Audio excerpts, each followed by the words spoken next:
Ya zaten o esnada yani kızımın polislerin gözetiminde gitmesi inanın gerçekten yani akla hayale uymuyor ya. İnsanın aklı almıyor ki. 10 yaşındaki çocuğu sen nasıl götürürsün 10 tane polisle ya? Böyle bir gelişmiş bir ülke olabilir mi ya?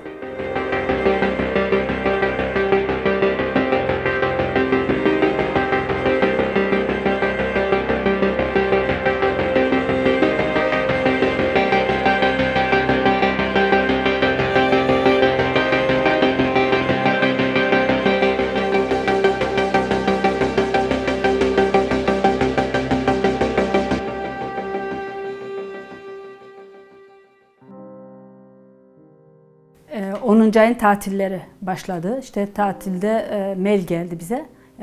İşte açıklamada biz Samuel Paty'den dolayı bir konuşma yapacağız çocuklarla. Hani bilginiz olsun diye. İşte müdür soruyor ki bizim çocuğun öğretmeni de okul müdürü. Diyor ki böyle bir olay işte siz nasıl karşılıyorsunuz? Yani size sorulsaydı siz ne yapardınız gibisine bir soru soruluyor. Benim kızım da demiş ki İşte ben oradaki öğretmenin öldürülmesine üzüldüm ama o da keşke Peygamber Efendimizin karikatürünü göstermeseydi. Sabahın 6.30-7'sinde bizim kapımızı 8-10 tane polisle birlikte çalıyorlar. Hem de yani normal böyle çalma değil, neredeyse kapıyı kıracak şekilde. Biz o saatte zaten uyuyorduk. Çocuk da uyuyordu, kızım da uyuyordu. Yani böyle hepimiz yatak kıyafetleriyle birlikte kalktık. Böyle 8-10 tane polis otomatik silahıyla birlikte maskeli şekilde içeri girdiler. Polisler öyle hızlı vuruyor ki korktum ben. Zaten bir şey oldu. Başımı bile örtmedim. O kadar ki korktum. Hani başımı örtmeden kapıyı açtım. Ouvrez c'est la police dedi. Ouvrez la porte, c'est la police. Ben de dedim galiba apartmanda bir şey oldu. Hiç aklıma gelmiyor hani okulda neler oldu falan. Ondan sonra attendez dedim. Açtım kapıyı. Sonra birden girdiler. Üzerimizi aradılar. Yani bir telefon falan var mı gibisine. Tamamen telefonları zaten uzaklaştırdılar. Hiç üzerimizde hiçbir şey olmadan işte topladılar salonda. Hatta şurada oturuyordum ben. Yani kalkmaya bile müsaade etmediler. Sonra dedim ki ne var dedim. Dedi ki sizin kızınız nerede dedim. Dedim burada. Burada dedim. Dedi ki kızınızı dedi götüreceğiz. Dedim neden dedim. Bizim çocuğumuzun İslami terörist diye İslami teröristi destekliyor gibisine bir suçlamayla aldı götürdüler. Ne diyorsunuz dedim, benim oğluma deyin terörist dedim, beyime değil ama dedim 10 yaşındaki çocuğuma dedim terörist diyemezsiniz dedim. Çok saçma dedim. Ondan sonra da dedi ki oturun dedi. Bir şey deyince de oturun dedi. Oturun şöyle oturun sesinizi kesin dedi. Ya zaten biz burada itiraz edince neredeyse bizi inanın şurada resmen üzerime yürüdü polisin biri. Diğer polisler işte onu dışarı çıkarttılar. Sonra dedi ki bir tane bayan polis gelecek dedi. O gelene kadar dedi oturun dedi kızınızı o götürecek. Dedim ki ben de geleceğim dedi. Dedi ki hayır dedi siz 9'da geleceksiniz. Dedim ben bırakamam çocuğu dedim daha küçük dedim. Sonra hayır dedi 9'da geleceksiniz. İşte o birazcık bekledik o kadını. Çocuğu götürdüler. Zaten çocuk ağlaya gitti. Bize de dedi ki saat 9 gibi gelin. Tabii biz durmadık gittik ama çocuğu bize göstermediler. 10 yaşındaki çocuğumu sabahın 6.30'da 7'sinde gelip alıyorlar İslami terörist diye. Bizi ifadeye çağırıyorlar. İfadede bize Erdoğan, Macron soruluyor. 11 saat bizden ayrı kaldı. Bizim bu çocuklar camide Kur'an eğitimi görüyorlar. Hafta sonları. Kur'an-ı Kerim'i işte okutuyor musunuz çocuklara? Camiye neden gidiyorlar? Ne öğreniyorlar orada? Hepsini bana sordu onları. İşte siyasetin üstüne de sordu, Tayyip Erdoğan'ın üstüne de sordu. Hatta caminin hocasının ne alakasıyla benim çocuğumla. Ondan sonra işte ne üzerine orada çalışıyorlar onları sordular. İşte bu civarda 4 çocuk. 3'ü Türk çocuğu, biri Arap çocuğu. Fransız gazeteciler geldi. O da bizi çok etkiledi. Hatta bazılarına kabul etmedim çünkü çok fazlaydı. Çok aynı şeyi yaşamak, sanki tekrar tekrar yaşıyorduk gibi.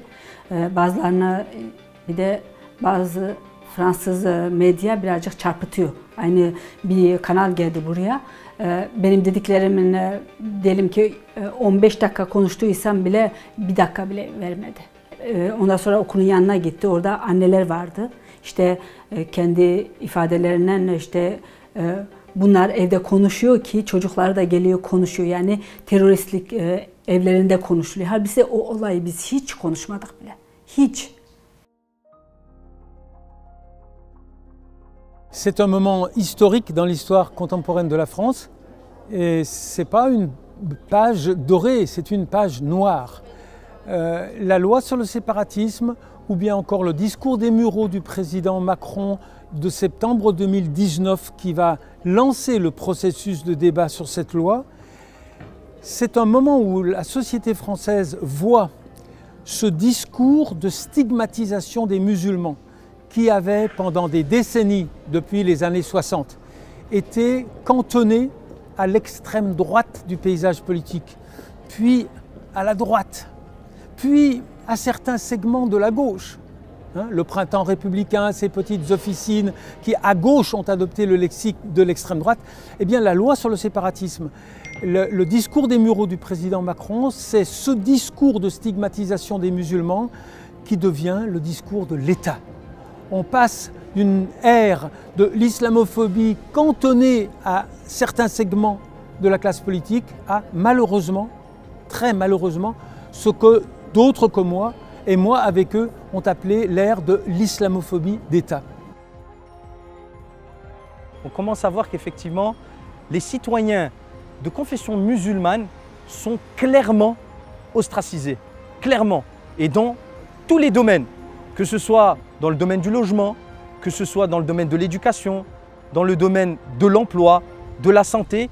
Il existe malheureusement en France, je le dis vraiment à contre-cœur, un racisme systémique vis-à-vis des citoyens français de confession musulmane. Disons que sur les dernières années, il y a eu quand même une forte augmentation de l'islamophobie en France, que ce soit dans les relais politiques et les relais médiatiques. En fait, en France, on a un problème de couverture justement de ces faits à caractère islamophobe. Par exemple, là, on sort, nous, de l'élection présidentielle. Vous savez qu'Emmanuel Macron vient d'être réélu pour un second mandat. Eh bien, dans l'entre-deux tours, les débats se sont beaucoup cristallisés justement sur la question du port du voile, puisque Marine Le Pen en a fait un grand élément de campagne en disant qu'elle voulait l'interdire dans l'espace public et Emmanuel Macron y était plutôt opposé. Eh bien, ces débats complètement hystériques sur la question du port du hijab par les femmes musulmanes, ils ont contribué à des agressions. Il y a eu 2 femmes voilées qui ont été agressées sur le pont de Clichy par 2 policiers qui ont été frappés violemment, qui ont des certificats médicaux et qui ont déposé plainte. Il y a eu à Montpellier 2 jeunes filles voilées qui étaient à peine majeures, qui ont été là aussi encore agressées et il y a eu le hijab de l'une d'entre elles qui a été tenté d'être arraché par un policier à la retraite. Donc déjà, la typologie même des agresseurs, entre guillemets, elle pose déjà question. Quand ce sont des policiers qui vous agressent, eh bien vous considérez que le policier il représente l'État français. Et même quand c'est un policier à la retraite, eh bien on peut se poser légitimement la question de qu'est-ce qu'il faisait ce policier-là quand il était en poste et comment est-ce qu'il se comportait face à des personnes dont la visibilité musulmane était présente. Et vraiment la question de l'islamophobie en France aujourd'hui, elle doit nous inquiéter collectivement. Les actes anti-musulmans, tous les ans, ils ont augmenté. Le chiffre a toujours augmenté. Alors, ça se résume en 3 problèmes. Il y a naturellement ce qu'on appelle les atteintes aux lieux de culte. Ce sont les tags, des tentatives d'incendie de mosquées. Après, vous avez les actes anti-musulmans, c'est les menaces, les insultes qu'on reçoit par courrier. Et en plus, vous avez ce qu'ils appellent la cyberhaine, les actes par Internet où les musulmans sont attaqués de toutes parts, où ils sont insultés, ou par exemple, prends la valise et pars chez toi. Il y a eu quand même beaucoup de menaces. Et ça a augmenté tout le temps. Ils font des 5 stocks fois ou moins pas? cher qu'en Est-ce qu'ils font pharmacie. des stocks, les Français? Alors, Pas encore. les Français qui font des stocks aujourd'hui, c'est des groupes de Français. Là, il y avait les fêtes de l'Aïd. Il y avait beaucoup de gens qui achetaient de l'huile à frire pour le mouton. Donc ça, c'est fini. Mais on le fait. Et malgré cela, on subit cette stigmatisation continue et perpétuelle sur les chaînes de télévision. Il n'y a pas un jour sans qu'on ne parle d'islam, bien sûr péjorativement. Que ce soit lié à la pénurie d'huile de tournesol, qu'on essayait quasiment de mettre sur le dos des musulmans il y a quelques jours. Ça en était ironique, mais c'est triste. Ou les vols de moutons qu'on essayait de mettre sur le dos des musulmans. Mais plein d'autres exemples. Les agressions des femmes voilées, qui sont de plus en plus récurrentes. Donc cette stigmatisation dans les médias, dans les journaux, elle a un impact dans la société.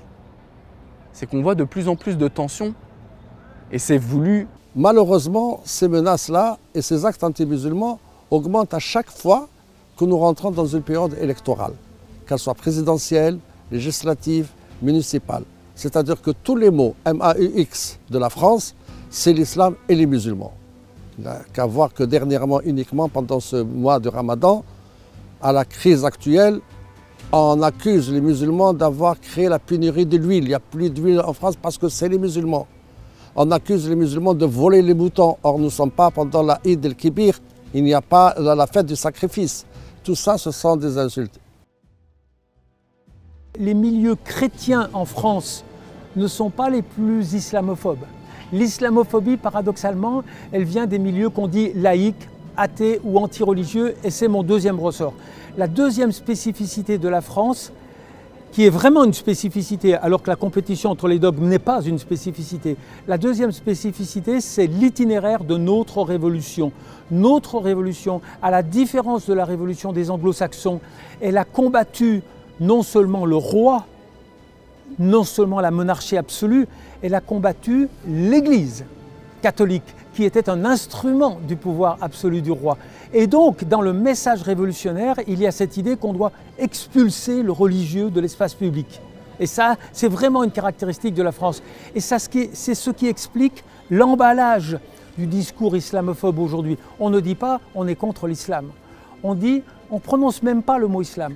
On dit on est pour la laïcité. On est pour l'expulsion de toute religion de l'espace public. Il se trouve que c'est l'islam, mais nous, c'est pas notre problème. On est contre. Alors ça, c'est vraiment une spécificité de la situation française. On n'est pas contre l'islam, on est contre la présence soi-disant ostentatoire de la religion dans l'espace public.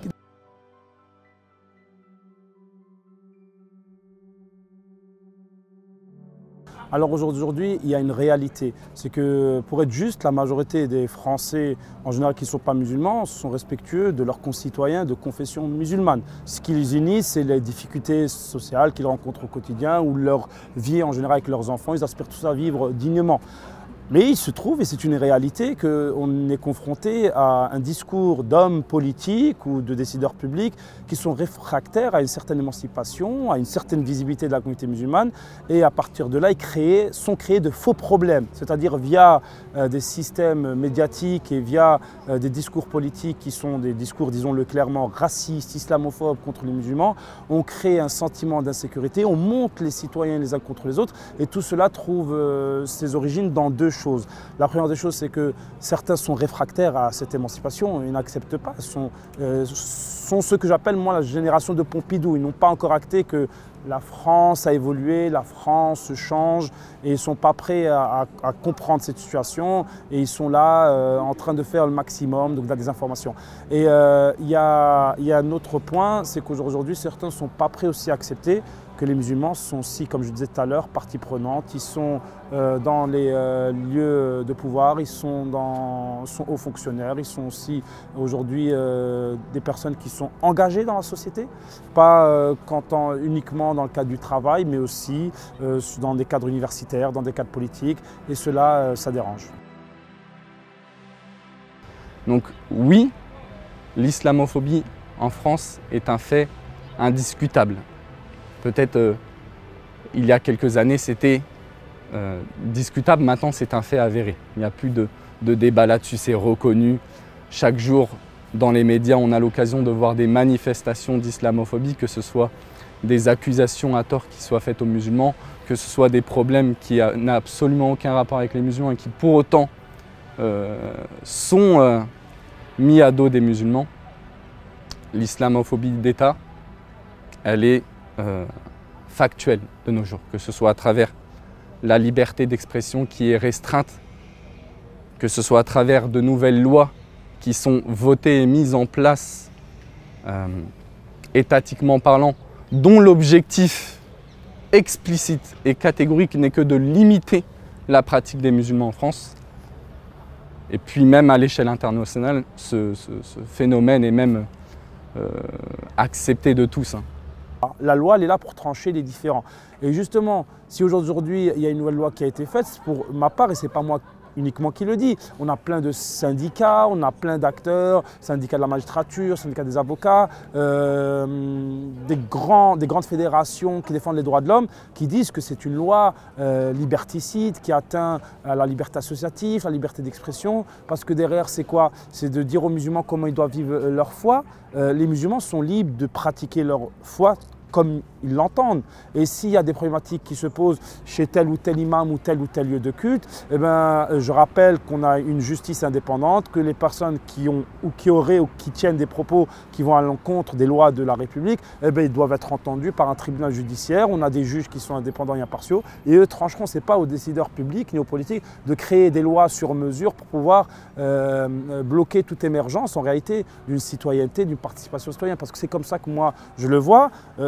Je l'ai vécu moi personnellement en tant que responsable associatif. On a toujours tenu un discours au sein de notre structure, un discours de participation, de paix, de citoyenneté. Et d'ailleurs, on a même participé à aider nos concitoyens de confession musulmane ou pas sur différents sujets liés à des questions sociales, d'éducation. Et parce qu'on tient un discours peut-être trop républicain, trop citoyen, on est emmené à se voir à 6 h du matin. Moi, je l'ai vécu, puisqu'à 6 h du matin, des policiers sont rentrés chez moi armés, devant mes enfants. C'est un traumatisme et c'est un choc pour mes enfants. La loi séparatiste qui a été mise en place il y a de cela quelques mois, peut-être même une année déjà, elle est très clairement reconnue comme liberticide de la part de ceux qui l'ont étudiée et analysée. Liberticide parce qu'il est très clairement question, encore une fois, de stigmatiser les musulmans, d'encore une fois limiter leur liberté d'expression, alors que les musulmans ne demandent que ce qui est possible de faire dans d'autres communautés. Les imams ne demandent qu'à pouvoir dire ce que leurs semblables dans d'autres religions comme les prêtres et les rabbins peuvent dire en France. Cette loi séparatiste, par cette dernière-là, il est question de donner à l'État un pouvoir, par la moindre suspicion, de fermer une structure, comme une mosquée, comme une école.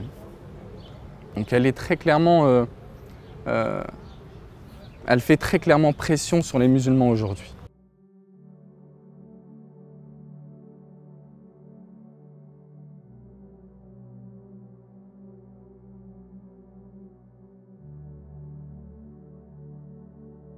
Écoutez, pour ce qui est de l'islamophobie française, on peut dire qu'elle s'est radicalisée durant ces dernières années. On est passé d'une islamophobie qui attaquait les signes visibles, et tout particulièrement les femmes portant des signes relatifs aux faits musulmans, c'est-à-dire le hijab ou le niqab ou autre.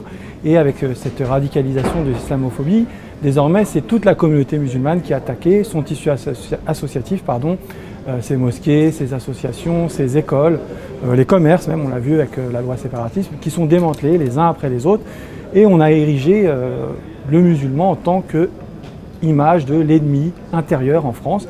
Et cela du fait d'une politique islamophobe qui ne part pas de la base, mais qui part bien de l'État, du gouvernement français, qui se distille jusque dans la population, relayée par les médias, les politiques, le gouvernement et aujourd'hui par la justice, puisqu'on a vu que le Conseil d'État donnait systématiquement raison au préfet et à la police, puisque pour les mosquées, on ne passe pas par la justice, mais c'est bien le préfet qui ordonne les fermetures d'écoles musulmanes ou de mosquées, et c'est validé ensuite par le Conseil d'État la plupart du temps. On a parlé de la charte des imams, on a parlé de la loi contre le séparatisme, on a parlé d'un certain nombre de mesures contre des structures musulmanes, y compris des maisons d'édition, des écoles qui sont fermées, des mosquées qui sont fermées, des associations qui sont dissoutes, et ça a été facilité avec l'adoption de la loi contre le séparatisme à l'été 2021. Ce qu'on appelle le séparatisme en France, la loi contre le séparatisme en France, loin de lutter contre le séparatisme, en réalité organise la séparation.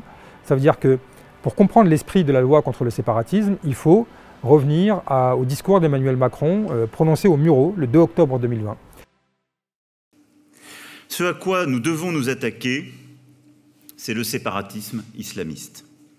C'est un projet conscient, théorisé, politico-religieux, qui se concrétise par des écarts répétés avec les valeurs de la République, qui se traduit souvent par la constitution d'une contre-société et dont les manifestations sont la déscolarisation des enfants, le développement de pratiques sportives, culturelles, communautarisées, qui sont le prétexte pour l'enseignement de principes qui ne sont pas conformes aux lois de la République.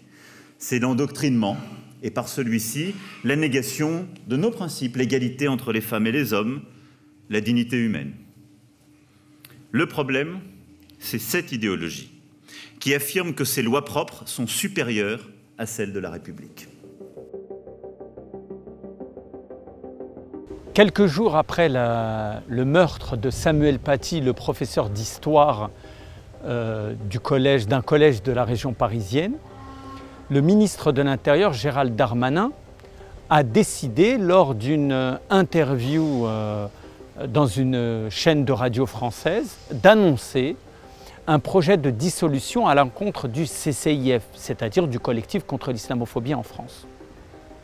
Cette nouvelle a été un choc pour de nombreux militants associatifs et surtout les membres d'associations, des ONG, des droits de l'homme, puisque le CCIF est connu pour être une association des droits de l'homme spécialisée dans les luttes contre les discriminations à l'encontre des musulmans.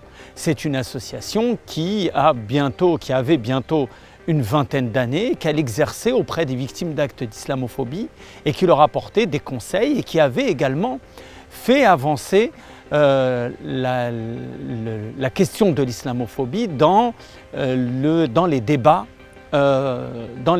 qui occupaient les questions de la lutte pour les droits de l'homme en France. C'est donc dans ce contexte que le ministère de l'Intérieur a proposé au gouvernement, donc à M. Emmanuel Macron, président, en Conseil des ministres, un texte. Ce qui a été le plus choquant dans cette histoire, c'est qu'on ait fait un rapprochement entre le collectif contre l'islamophobie en France et le meurtre de Samuel Paty. En d'autres termes, il a été considéré de la part du ministre de l'Intérieur que le collectif contre l'islamophobie en France était impliqué d'une manière ou une autre dans le meurtre de ce malheureux professeur d'histoire-géographie. Or, on sait clairement que, et d'ailleurs même le Conseil d'État, la plus haute juridiction administrative française, a affirmé qu'en aucun cas, le collectif contre l'islamophobie en France a été de près ou de loin impliqué dans ce meurtre. C'est ce qui rend d'autant plus choquant les accusations infondées du ministère de l'Intérieur et donc la décision de dissolution qui a été prise contre cette organisation qui a dû tout simplement cesser ses activités et transférer tous ses actifs à une autre organisation qui est située dans un autre pays européen.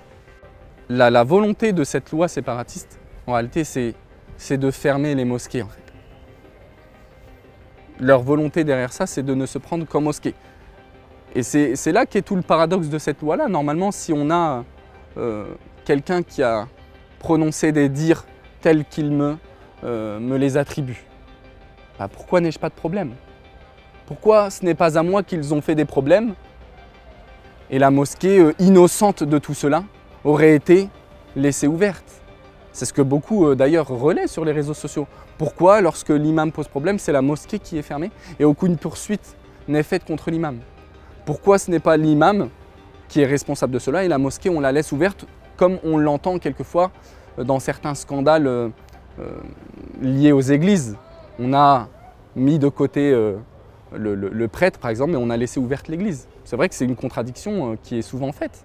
La question, c'est pour quelles raisons le ministère de l'Intérieur a donc décidé de cette manière de vouloir impliquer et donc dissoudre le CCIF. En fait, la volonté de dissoudre le CCIF ne date pas du meurtre de Samuel Paty, mais il y avait déjà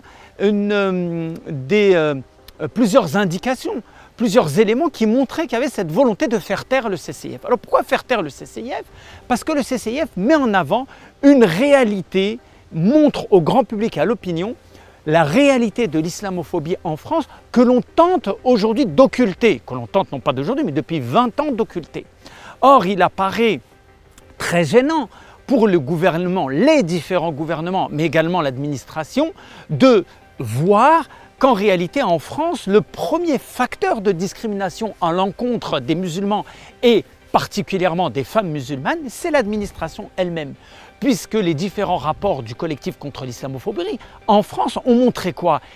Ces rapports ont montré que les musulmans, aussi bien les hommes que les femmes, mais également de plus en plus les enfants, eh bien, étaient discriminés surtout lorsqu'ils étaient dans un service public, que ce soit les établissements scolaires, que ce soit dans les municipalités, les mairies, dans les activités municipales, ou bien même discriminés par des préfectures. Mais pas que, également leurs institutions étaient déjà depuis un certain nombre d'années ciblées par les services centraux de l'État, puisque plusieurs décisions préfectorales visaient à fermer certains lieux de culte ou bien des structures associatives musulmanes. Et il y a donc toute une campagne qui a été menée déjà depuis de nombreuses années pour réduire, un, la visibilité des musulmans, deux, aux musulmans qui déjà subissent les discriminations économiques et sociales si nombreuses, en plus de les discriminer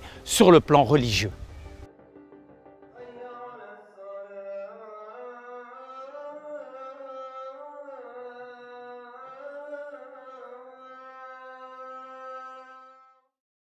La question de la terminologie, pour moi, n'est pas une question scientifique. Il y a des termes qui servent à discréditer ceux que l'on veut stigmatiser. Alors quand en France on dit islamiste, ça veut dire mauvais musulman. Musulman qu'on n'accepte pas dans l'espace politique. Ça veut dire musulman ayant tendance, se permettant d'employer une tonalité oppositionnelle. Dès lors que vous êtes musulman et que vous voulez critiquer, même dans un cadre légal, vous allez être qualifié d'islam politique ou d'islamisme. Il y a les musulmans qui sont acceptés par le gouvernement, en caricaturant à peine, je dirais, ce sont les musulmans soumis, les musulmans qui acceptent, y compris le discours de stigmatisation sur leur communauté. Et puis tous les autres, c'est des mauvais musulmans, c'est des islamistes.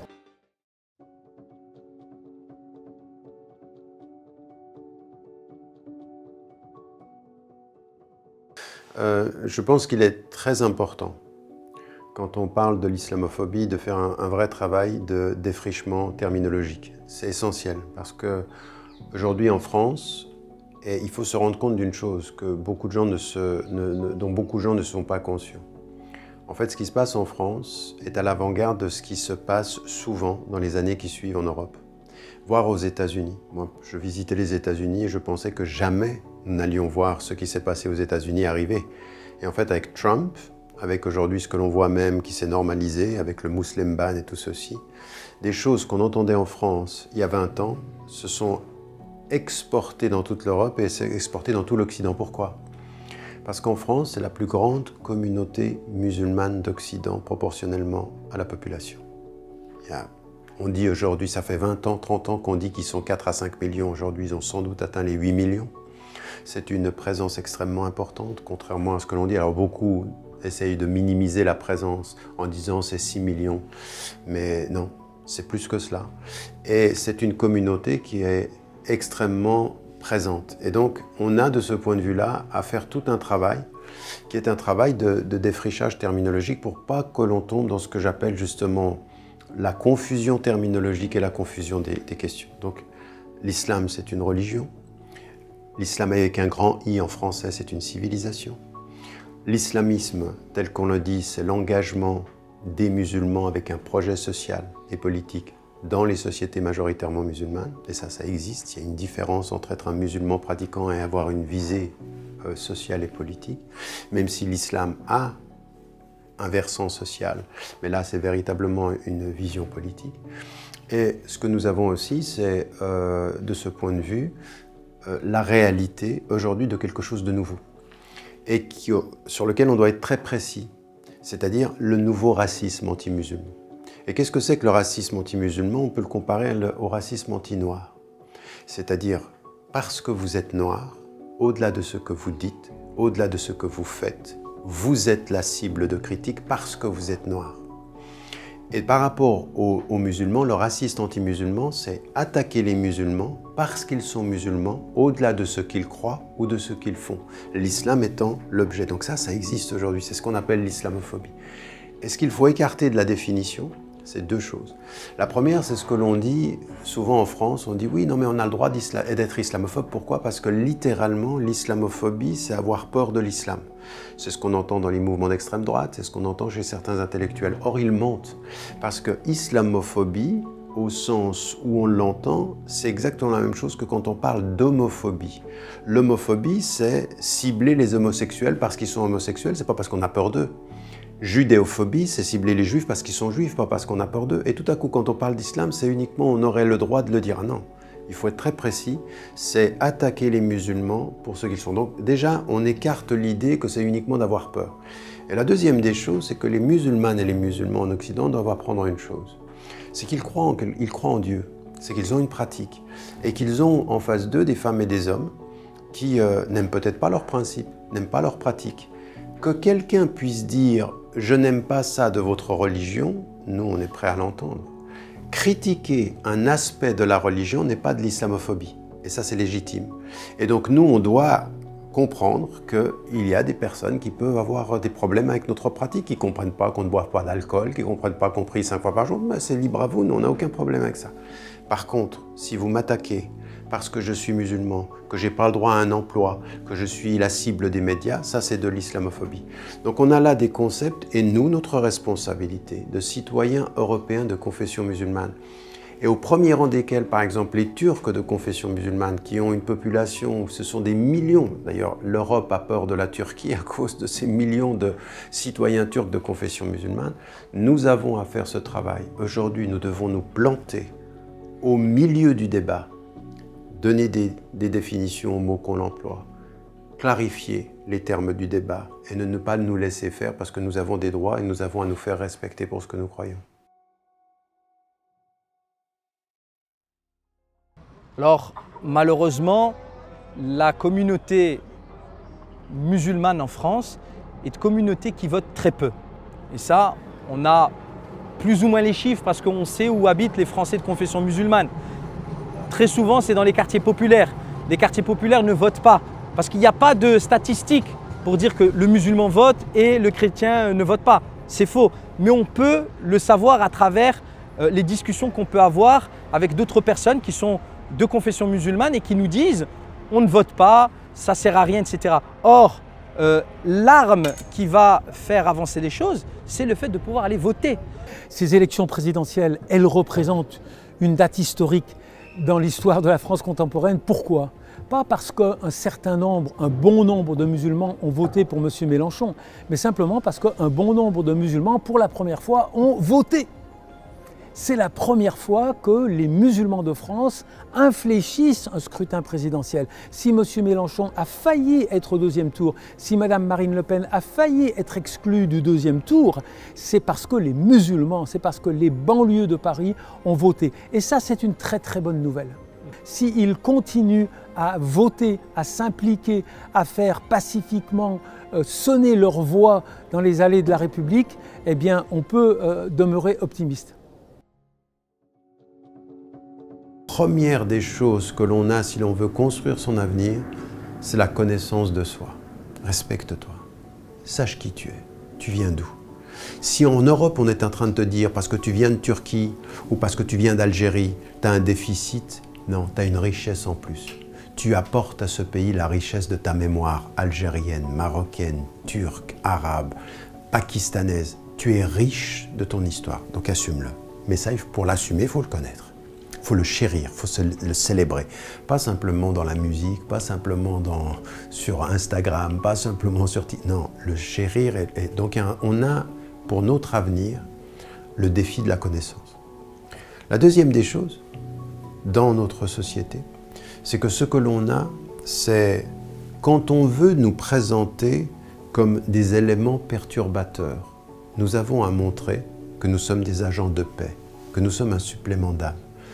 Et avec notre connaissance, il faut ajouter une présence qui est une présence positive. Et c'est quoi la présence positive? C'est pas de montrer qu'on est gentil, que dire moi je suis gentil, je suis musulman, mais je suis pas visible. C'est pas de disparaître. La foi en islam, elle est visible, mais elle est visible comment? Par la tenue vestimentaire? Mais non, elle est visible par la solidarité, par l'action sociale, par la présence humaine, par le don et la générosité, un supplément d'âme.